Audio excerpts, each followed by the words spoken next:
जय महावीर, जय आदिनाथ जी महाराज।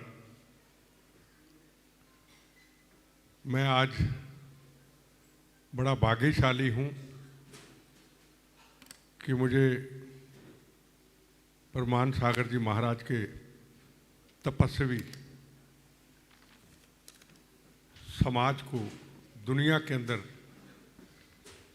हमारी एक संस्कृति को एक नई दिशा देने वाले, जज्बा देने वाले, हौसला देने वाले, राष्ट्र के लिए, धर्म के लिए आज उन्हें मुझे उनके चरणों में आने का अवसर मिला। हे महाराज जी, हम अपने लिए मांगते हैं, परिवार के लिए मांगते हैं, अपने व्यापार के लिए मांगते हैं। मेरा एक अनुभव है, क्या हम धर्म के लिए, राष्ट्र के लिए मांगे, क्या भगवान जल्दी देता है? उसका मैंने एक जिंदगी में अनुभव किया। जिस तरीके से यहाँ पे भगवान महावीर जी के पवित्र स्थान के ऊपर कुछ शरारती लोगों ने शरारत करने की कोशिश की, इसी तरीके से राम जन्मभूमि, राम सेतु, मैंने कसम खाई जब कहा कि राम सेतु तो है ही नहीं। मैं हनुमान चालीसा सुबह पढ़ता, हर महीने हनुमान जी सब मंदिरों में जाता। मैंने हनुमान चालीसा पढ़ते पढ़ते कहा, हे हनुमान जी महाराज, ज्ञान गुण सागर जब आया, मुझे याद है उनका प्रवचन, जहाँ तो आपका राम सेतु टूटने नहीं दूंगा, जहाँ आपके मंदिरों में जाना छोड़ दूंगा, आपके साथ राजनीति नहीं करूंगा। और चला गया 21 तीर्थों का कुओं का स्नान करके, राम सेतु का स्नान करके कसम ले ली, जिस दिन को राम सेतु टूटेगा, बम्बों से बचा हुआ शरीर का हिस्सा आपके चरणों में दे दूंगा। और 1 साल तक नींद नहीं आई कि मौत आएगी कैसे, क्योंकि मौत से यारी, मौत आएगी कैसे। जब आए नरेंद्र मोदी जी तो पहला फैसला हुआ कि राम सेतु नहीं टूटेगा। ये मेरा अनुभव हुआ। मैं यही सवाल करना चाहता हूं, क्या हम धर्म के लिए, राष्ट्र के लिए मांगते हैं, क्या हमें जल्दी मिलता है, या अपने लिए मांगते हैं वो जल्दी मिलता है? मुझे क्षमा करना, मैं ये सवाल पूछना चाहता हूँ। बहुत बहुत अभिनंदन एक बार आप सबको इनका। जोरदार तालियां के साथ अभिनंदन करें हम आदरणीय बिट्टा जी का। और उनका प्रश्न भी जो है बहुत महत्व। आपने बहुत अच्छा सवाल किया कि अपने लिए मांगने की जगह अगर राष्ट्र और धर्म के लिए मांगे तो शायद वो जल्दी पूरा हो जाता है। तो मैं इसके उत्तर में एक ही बात कहूँगा, भगवान बड़े और बड़ा काम करते हैं, छोटा काम नहीं करते। बड़ों का काम बड़ा होता है, छोटा काम वो नहीं करते। वो सोचते छोटा काम तो ये खुद कर लेगा, जो इससे नहीं होगा वो हम करेंगे। इसलिए भगवान से काम कराना है तो हमेशा बड़ा मांगो, छोटा मांगने का काम ही मत करो। और बिट्टा साहब, एक बात बताता हूँ इस विषय में, जैन दृष्टिकोण बहुत ध्यान देने योग्य है। जैनों के यहाँ भगवान से प्रार्थना करने के क्रम में अपने लिए कुछ नहीं मांगा जाता।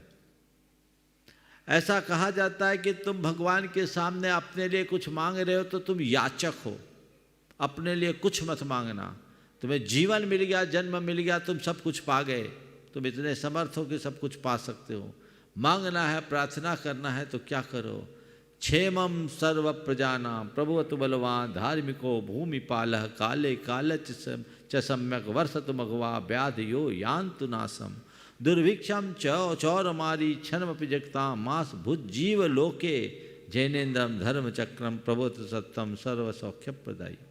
प्रत्येक जैन जब भगवान की आराधना करता है तो स्वयं तो अपने लिए कुछ नहीं चाहता, व्यक्तिगत निराकुलता और सारे संसार की शांति, यही उसकी मूल भावना और कामना हो।